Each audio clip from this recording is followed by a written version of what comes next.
From Conestoga College, welcome to the Talent Hub Alumni Podcast, your trusted gateway into the success stories of graduates turned industry experts. I'm your host, Kim Crackle, a student affairs professional with over 11 years of experience supporting our amazing students. Join me as we explore our guest's journey from academia to the professional world, empowering you, our listeners, to unlock your path to greatness. So settle in, relax, and get ready to be inspired. Today, we get the pleasure of speaking with Andrea Mondoux. Andrea wears multiple hats in the realm of promoting a healthy lifestyle. As a former social service worker, she serves as a healthy lifestyle coach, an accomplished speaker, and an author renowned for her best-selling book, You Can Actually Do This, Achieving a Healthy Lifestyle in Spite of Yourself.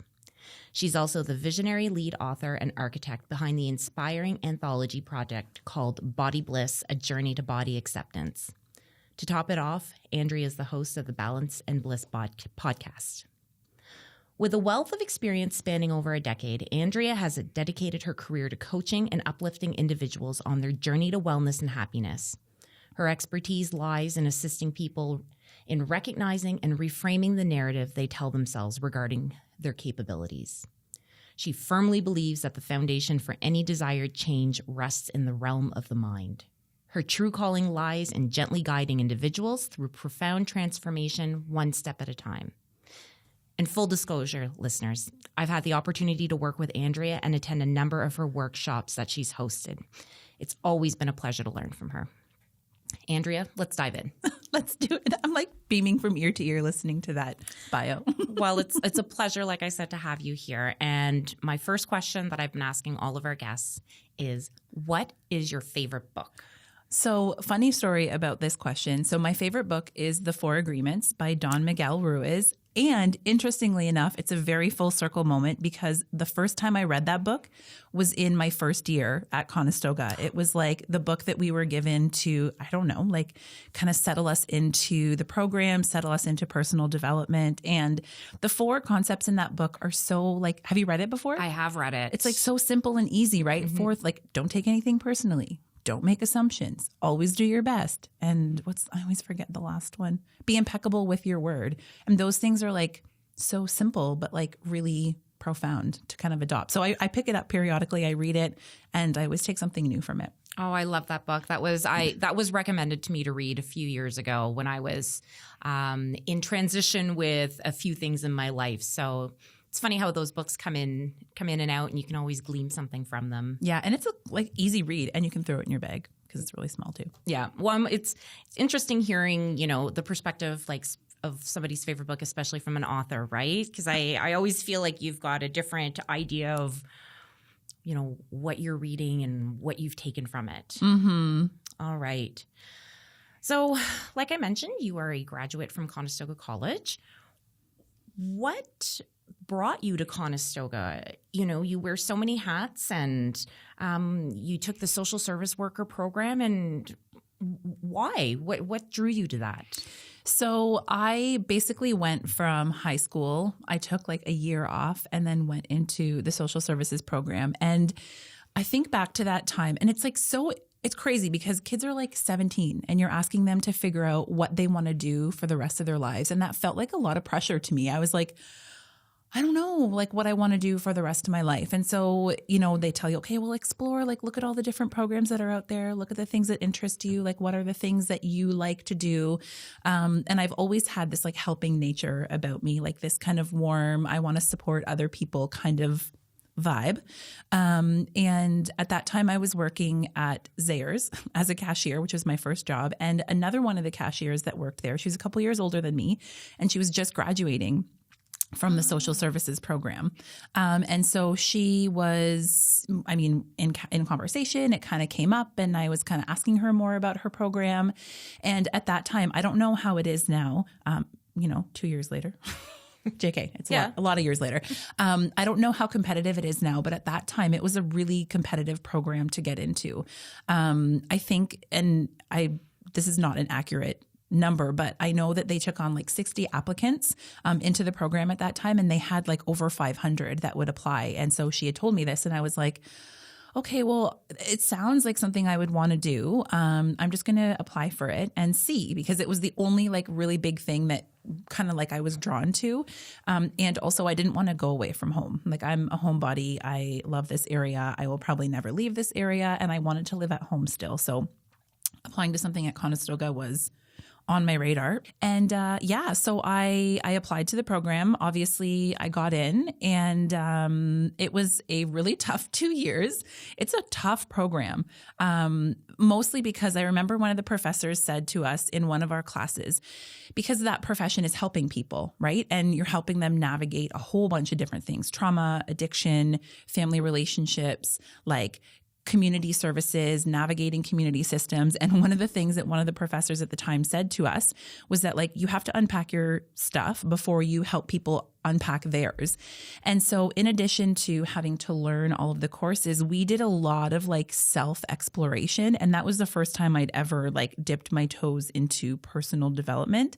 But yeah, it was a great program. To this day, like I still think about it and I really liked it. Oh, that's amazing.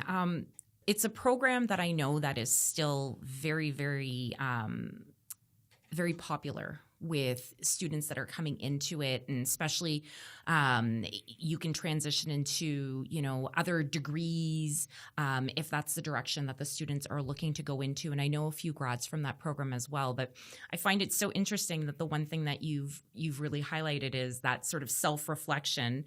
And, we'll talk a little bit more about what you've been doing since then. But I see how that really translates and builds into what you've created for yourself as your passion in your career. Well, yeah, like I didn't set out, as you mentioned in the bio, like I am a coach now and I work with people, helping them on their pursuit to health and wellness, which, for the record, I feel like everybody is on a pursuit to health and wellness, some degree at some point in their life.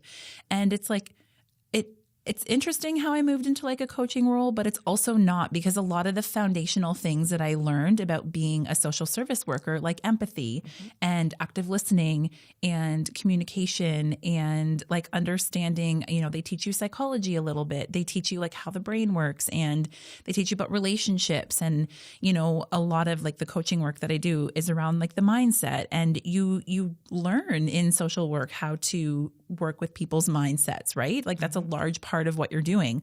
So it actually makes a lot of sense that I would then now transition into this type of role. One of the things that's different about social services and coaching is that usually in the coaching space, people invest in working with you, right? Like they're taking an active role in seeking you out and wanting to work with you. One of the things that I really struggled with when I was working frontline, I don't know why, I always had like such a draw to crisis work.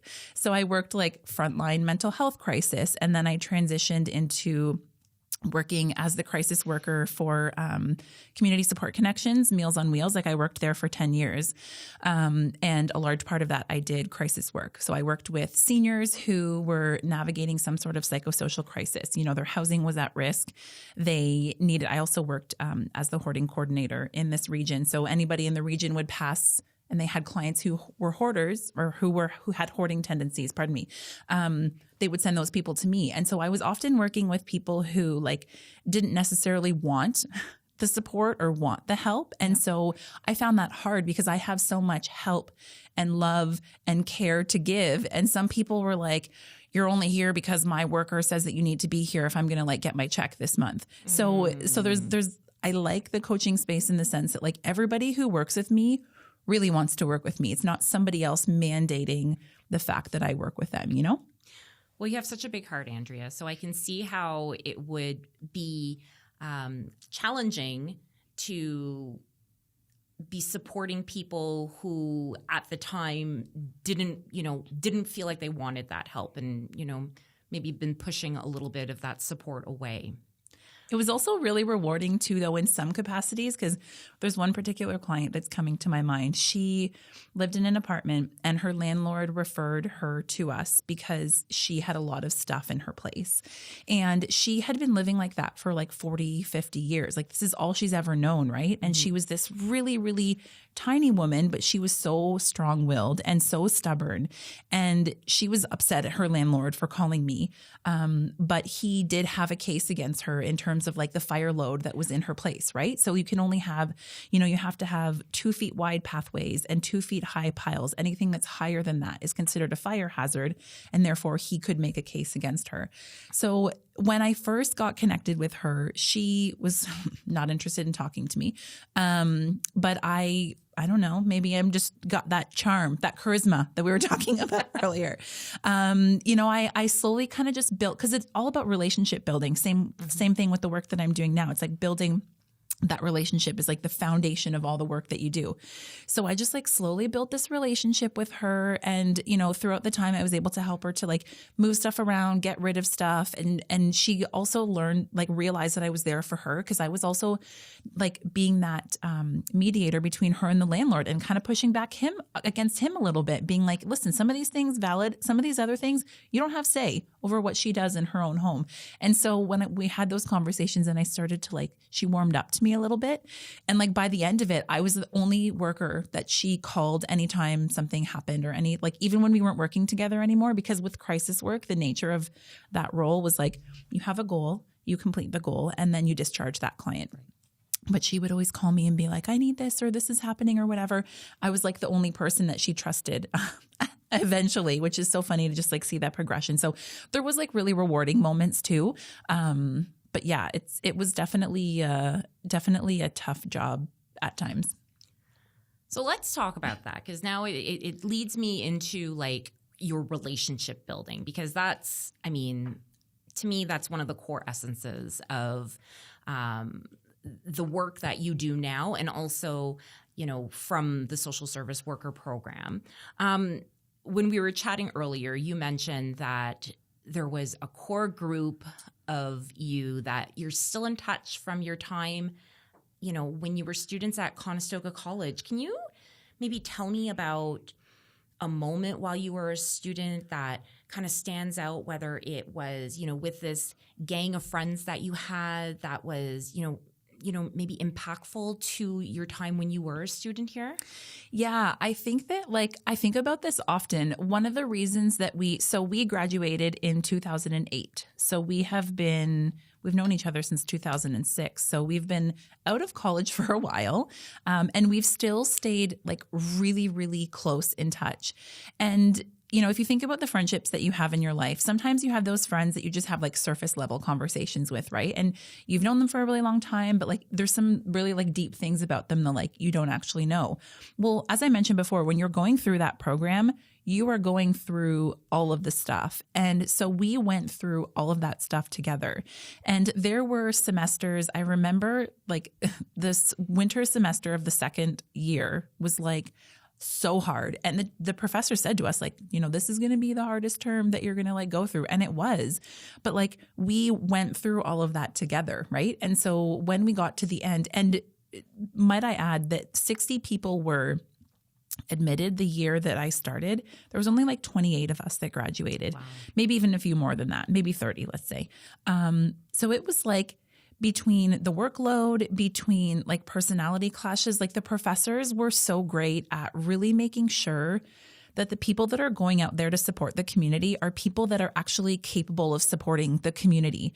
And it's not to say that they weren't willing to support you throughout that whole time, because I remember having many conversations with professors and I'm I don't know if I can do this. And they're like, yes, you can, pull up your big girl pants, kind of thing. They really, if they felt that passion from you, then they really worked with you to kind of get you there. But it was a hard process. So come when we graduated in 2008, it was a big oh my gosh, we made it through this period of time. And, during that, you have many deep conversations. In the Canadian Family Dynamic course, we had to really evaluate our family systems and patterns that happened within our families. And we're sharing that in class. So we're learning really vulnerable things about each other. And so after having gone through that together, we were just we kind of have that bond that's going to kind of keep us together forever, because it is it was a hard course in the best way, but it was definitely like a lot of learning, and nobody comes out of that program. I always used to say this to my students, because since having graduated, I worked in the field for a while, and then I actually taught a community service worker program. And I always said this to my students when they started. I'm like, you will not be the same person who starts this program as the person who ends this program. Like, how could you be? Because you're taking on so much information, and you're learning about how you can support people, and you're also learning about like some of your own patterns that you have and some of your own behaviors, and you make shifts to those. And it's just like there's so much personal growth. I would say that really applies to any program, right? You're learning so much knowledge, but it's like next level deep when you're going through a course to work with people, because you're also working with yourself. So anyway, that's kind of how, like, because it was so challenging, we really kind of stuck together. Oh, I love that. I love the support that it sounds like you gave each other during, some of those introspective times. And also, like, not the tough love that you got from your professors, but the belief that they had in you when maybe you couldn't drum that up from inside of you. Your self-doubt was maybe a little bit louder than it should have been. And they really were there to say, like, I know you can do it, so I want to see you like thrive. Yeah, and in you knew that because they were very tough. Like, they didn't give us any breaks in the sense of like they had really high standards. So you knew that if they were taking the time to meet with you and push you and that sort of thing, that like they saw that in you, and that was for sure for me. And I know that a lot of the other women that I'm still friends with can speak to that too, that like it really helped to like carry them through to the end of the program. And one of us, like, they had to kind of take a semester off, and then she ended up going back, and then they were like really flexible with that again, because they knew that she wasn't just like buggering off, that she really needed that time off and that support. And it was just, yeah, it was really cool to have them. I think about them all the time still to this day. What are you most proud of during your time at Conestoga College? I would say, I was really a kid, like, when I went into that program, as most of the students are. Like, in the grand scheme of the lifespan, it's like by the time you're 20 years old, which is such a short period of time, like, you have either had a year or two under your belt of the career that you're going through, for the rest of your life. And while you're still a kid, like, going through this program, like, you have to do all the learning. You have to have the commitment. You have to have the drive. You have to have the motivation. Like, you have to show up every day. And those are like expectations that I met during that time, and I feel like I did a lot of, that was really like the start of my growth journey in terms of myself as a person. And I'm just like, I feel so proud that I can still take what I've learned then and use it. I mean, I'm doing a different job now. And that I've like kind of been able to like mold and keep those skills with me, but still kind of continue to, I'm always proud of myself. But yeah, there was a lot of like growth and learning that happened during that program. Yeah. I'm being brought back to that time. Oh, I love it. The nostalgia and the remembering. You actually touch on something that I was going to bring up, which was, students are, when they're thinking about coming to Conestoga, and especially if they're maybe just coming right out of high school and, they don't know exactly what they're doing. What I love about your trajectory and your career path, Andrea, is you've taken kind of the essence of what you love to do, the helping people, the empathy, and, you took a program that surrounded that. You worked, I'd say, pretty directly in that industry. Oh, yeah.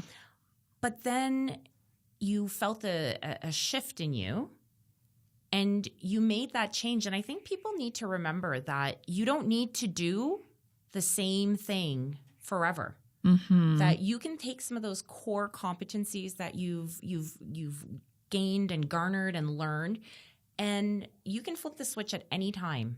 Yes. And you need to follow your heart and be happy. Yeah. Right? Yeah. Well, like I said earlier, like I was really feeling that pressure of like, what do I want to do for the rest of my life? And like, how can I possibly make that? How can anybody possibly make that decision at 17, 18, 19, 20, because as you age and grow and have new life experiences, you become passionate about other things. And I think that, so a large part of the work that I do now is acknowledging the stories that society tells us about who we should be, what our life should look like, what milestones we should have reached by a certain age. And, one of those stories is you pick a career and then you stick with it. And there's almost this perception that if you decide to switch gears or take a new certification or go in a different direction, it's like, well, what did you do? Just give up on that path, or, you can't stick to anything. But it's like we grow and we evolve. And so our passions and our, like what lights us up also grow and evolve and change. And there's actually nothing wrong with that. I was having a conversation with a friend of mine recently, and her grandma paints really beautiful pictures. Oh, wow. And her grandma gave her this picture of her dog when her dog passed away. And so she was saying to her grandma, like, how long have you been painting for? Because to my friend who's in her 30s as well, like her grandma's been painting her whole life. And her grandma was like 80 something. And she later found out that her grandma didn't start painting until she was like late 40s, early 50s. She decided to just like go to like a paint class. And because when you get older and your kids aren't around, you have more free time. And so she decided to start painting at 50, and all of a sudden at 50 years old became an incredible painter. But to my friend, that's all she'd ever known her grandma to be. But her grandma had only had that passion and that like identity for 30 years. And that was like at the end of her lifespan, right? Like, at 50 years old, she's finding a new passion. So the point of that story is that it doesn't matter how old you are. And it doesn't matter if you went to school for one thing. And maybe this relieves some pressure for people. If it's like, how about you just find what you're interested in now? Yep. What you're passionate about now, and understanding that if that changes, that's okay. Or maybe like I did, that program that you take that you spend a lot of time in. I actually left frontline because once I started having children, I was like, this is really emotionally draining. And that's one of the things they tell you when you go through school, right? Is that like burnout is very high. It's really important for you to have really strong self-care practices because the load that you carry for people can be really heavy. And I didn't want to carry that as much anymore. And so I transitioned still in nonprofits from frontline to events and fundraising within the charity. And then that's when I also developed this kind of passion for like wellness for myself. And then that transpired and kind of just like took on a mind of its own. And now here I am like helping people to write books and share their story, coaching people on their wellness journey, like speaking on stages and talking about, working with like companies, right? And doing workshops about the importance of taking care of yourself and drinking enough water and like all of these things that really support your body. So it's just cool to just, if you kind of just like find what you're passionate about that time and just like sit back and not listen to like the outside stories and just listen to what goes on inside your head instead, it's kind of easier for you to navigate your own path and be okay with that.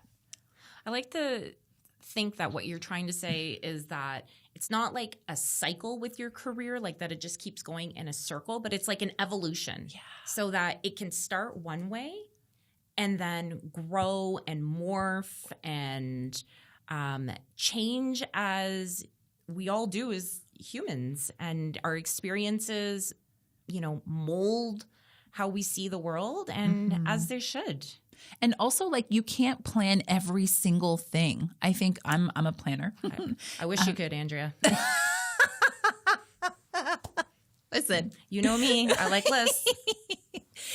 You can plan lots of things, but if you don't leave room for chance, and if you don't leave yourself open to opportunities, right? Like, you never know what person you're going to meet is going to connect you to do what. You never know what person you're going to meet is going to influence you in a different way to do something else. You can't possibly predict that at 20 years old, at 30 years old, at 40 years old, right? And so you never know if you don't leave room to have these like really cool magical things happen on your path, then you might be missing some of those opportunities that can be equally as fulfilling, or you can create more impact. When I was in my program, we had to create, part of what we did was like, we had to create a professional email, right? Because if you're going to be reaching out to your placements and potential like employers, you want to have an email that's not LibraChick51. That's what my email was.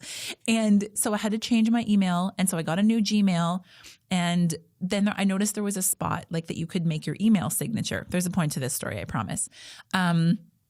In the email signature, I was like, oh, I love quotes. I was one of those teenagers that had like quote books where I was like writing and drawing quotes everywhere. So I'm like, what quote am I going to pick?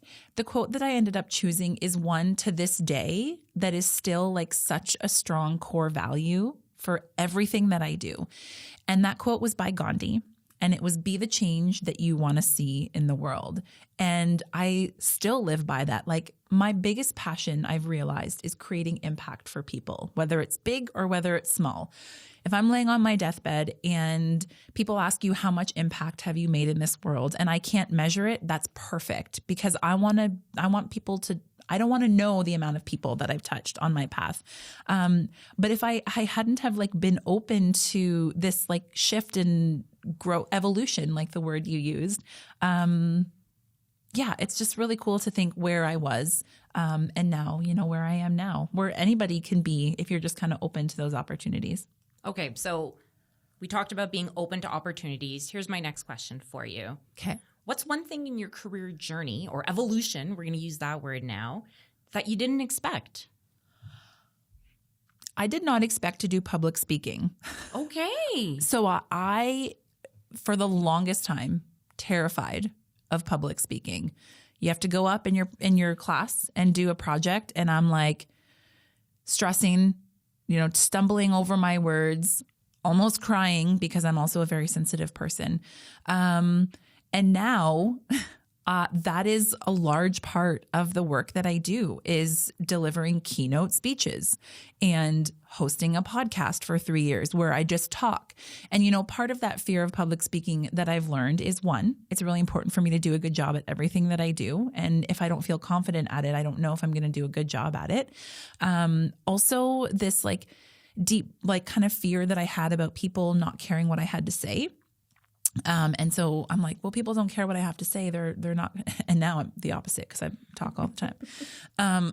But that's something that like I had to work through. Right. So it's like, I was so scared of public speaking for the longest time. And I don't even remember your initial question. However, public speaking is something that I used to be so nervous about. And now it has just like gotten to this place where it's just like, again, going back to that, like just allowing myself and being open to like exploring that within myself. Like, where does that come from? One of the strategies I wrote about in my book is this really cool strategy. Everybody wants to be more confident, right? Mm-hmm. It's like, I want to be more confident at whatever it is. And we never do the thing until we feel confident at it. But there's actually this really cool formula or strategy. It's called like the 4 C's to confidence. And it's a really like valuable tool that I've learned and that I share and that I often shared with my students too, is that like, so the 4 C's to confidence, the first one is you have to be like committed to doing the thing, right? Mm-hmm. You have to be committed to doing the thing.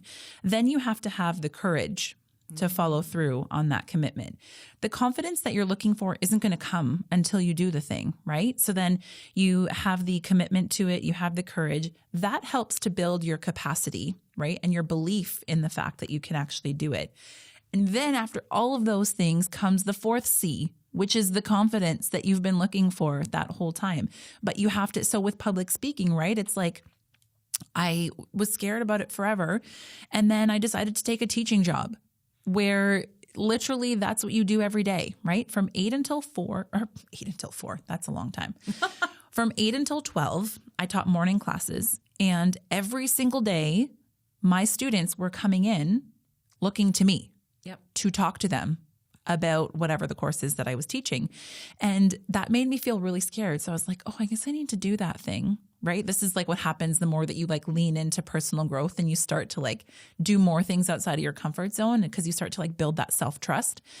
And then, I did that for 4 years. And now like here I am doing what I'm doing that I never, that's the question is what did you never expect yourself? See, we always find our way back. Exactly.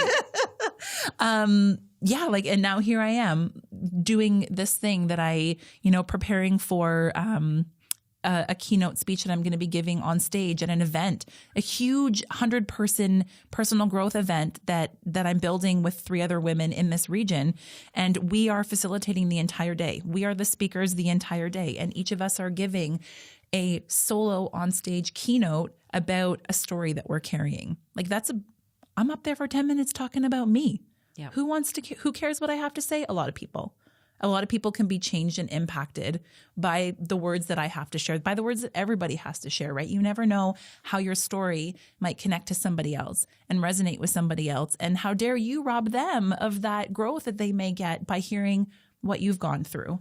So it's just really cool to see the evolution of where I am, the stories that I carried, and this unexpected place that I am now. I love it. Who's been like your biggest supporter, mentor, role model as you've been going through, your years in this world and that you've learned from? Listen, Mr. Stephen Shadd, who used to be one of the professors of the Conestoga College program. That sounded weird considering it's I'm on program. Campus. Yeah. He was tough. And I thought about him a lot in my teaching role. So when I went into teaching, I was like, what kind of teacher, educator do I want to be? And I want to be, I really used him as kind of like a mentor, as like he was tough but he had really good insights. He had really good information to share. He really cared about us. He threw a lot of swear words into his lectures, which I much appreciated because I love to swear. I've been very careful on this podcast, let me tell you. I can censor myself if I need to. But he was just like very real, but he was also very professional, and he was very like, you really looked up to him. And so I really strived to carry a lot of that energy in my teaching role. And I think also just in like my interactions, like he was a no BS kind of guy. And I would say that I am also that way, but I also have a lot of warmth and a lot of love. And I think that it's really possible to have challenging conversations, to work through hard stuff with people, with clients, with coworkers, colleagues, whatever it is. But you can still always have that underlying component of like respect and care and trust and kindness. And that's what he showed a lot of us, unless you got on his bad side, which everyone has a bad side. I have one too. But yeah, I really admire that about him. And I kind of aspire to embody that kind of energy with my own little twist on it. You got to put your own twist on it, right? Yeah. I love that. I think, leading with kindness is one of sort of my like core values as well. Mm-hmm. And I think it's something that a lot of people aspire to, but it's hard to do genuinely sometimes. 100%. So what's next for you, Andrea? What are your next future goals? What are your aspirations? I know you've got some big projects that you've got coming down the pipeline. Continuing this global impact goal that I have. So when you're asking what's next for me, what are my future goals, 3 kind of things immediately popped into my mind. The first one is I want to take the work that I do and the people that I do it with out of this city as much as I love it. And I would love to do abroad retreats. I think that is a retreat is a whole new different type of experience because you are taking yourself out of your everyday for a number of days.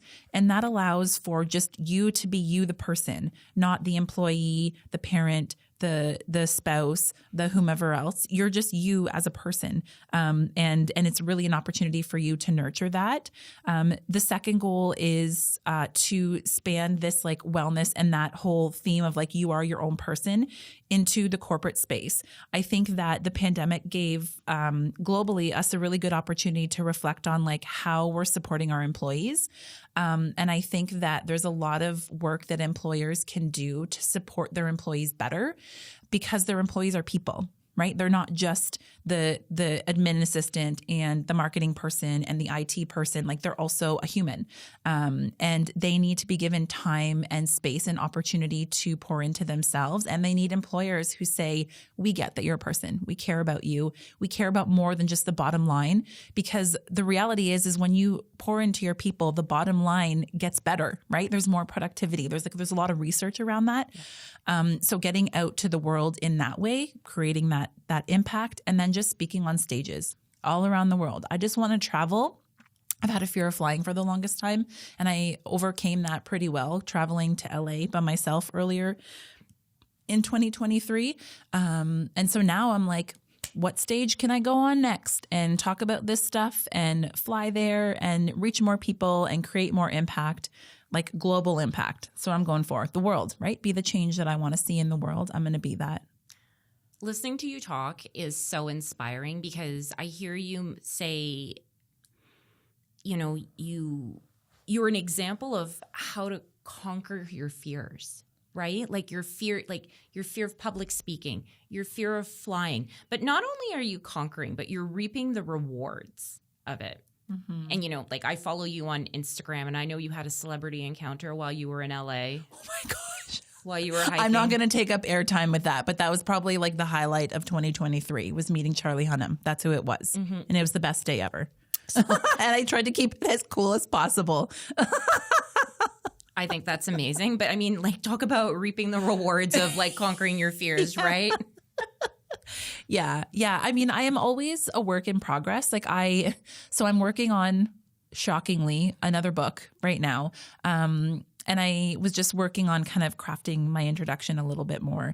And, you know, one of the things that I said in there is that like, you might be reading this book and think that I have all my SHIT together because I've written a book talking about wellness and mindset. But the reality is that I am also on a journey because we're always on a journey. There's never an official destination because once like beyond that destination, life still happens. Mm-hmm. And so there's still triggers, there's still experiences, there's still like more hills that we have to climb. And so I'm just a constant work in progress where I'm taking what I've learned, kind of like reminding myself of the things that I know in those hard moments and just kind of hoping to be like a model for somebody else that like you can push past the limits that you have for yourself. You can like cool things happen outside of your comfort zone. But I'm always growing. And so I like to share that with people as much as possible. It's the evolution. Mm-hmm. It is the evolution. The evolution. I love that. So what kind of advice would you give to our listeners who may want to go on a similar journey that you've been on, that may have studied one thing when they first started school, did it for a while, they want to put a little different spin on their education and what they've learned and, you know, go out and be an entrepreneur just like yourself? I think that kind of going back to that theme of like stories, I think that we've been sold this story that like life should be hard and you should grind and you should hustle and you got to stick with your guns and keep going on the path even if it's hard and if it doesn't feel good anymore. But like if something doesn't, like life is meant to be, before I go into the advice, life is actually meant to be joyful and life is meant to be bliss, right? My favorite word. And we're meant to have balance in our life and we're meant to do the things that light us up. And the weight of other people's opinions does not matter. And so if you are feeling this like niggle, have you heard this word before? I just recently learned it. It's kind of just like this little spark inside of you, like that you just want to do something different. If you feel that inside of you that like, this isn't working for me anymore, it doesn't mean you have to like quit your job and like go to Bali, you know what I mean? But you can start to like make small shifts to like, okay, this doesn't feel good for me. This is paying the bills right now. This is where I'm at right now, you know, but what else am I passionate about? In one of the workshops that I do, I talk about like professional development in the sense that like, do you feel like truly fulfilled and satisfied with what you're doing right now? And if you don't, consider this your permission slip to explore what other things might make you happy, because maybe something has to pay the bills and that's fine. But what other like joy, hobbies, things can you find in your life that will kind of fill that void until you can get to that new career that you want? And it's okay to change your career whenever you want to. I love that advice. You know, we talk a lot about continuing education. We talk a lot about continuing, you know, to explore your feelings and your career paths. I mean, we're with the Career Center, we're with the Talent Hub, so that's our jam. But it's great to hear it from somebody else's perspective who's not necessarily in our world, and to listen to how you describe that. Yeah, it can just feel good. Like if something doesn't, one of the things that I use a lot for myself, and also with clients is like this whole idea of like what feels light and what feels heavy. And if there's a lot of things in your life that feel heavy, then maybe you should like take some time to explore those things and what can you delete, what can you minimize, and where can you lean into the things that feel lighter more in your life. Andrea, thank you once again for taking the time to chat with us. Listeners, to learn more about Andrea and to keep up with everything she is working on, you can visit her website at balancebliss.blog, and her Instagram handle is at the.balance.bliss. Make sure you give her podcast a listen to on all major streaming platforms. Don't worry, everybody. We'll make sure that you can also find all of these links in our show notes. Thank you again, Andrea. Thanks for having me and letting me talk. It is our pleasure. I loved every minute of it. Me too. We've reached the end of this episode of the Talent Hub Alumni Podcast. Thank you for listening. We appreciate your support and hope that this episode fills you with inspiration and serves as a catalyst for finding your passion and path. For resources and materials to help you propel your career and employment, head over to conestogac.on.ca/talent-hub. If you're a Conestoga grad or know one who has a great story, email us at talenthub@conestogac.on.ca. Links will be in our show notes. Please don't forget to subscribe, comment, and connect with us. We love hearing from our listeners and value your feedback. Remember, what you do here counts out there.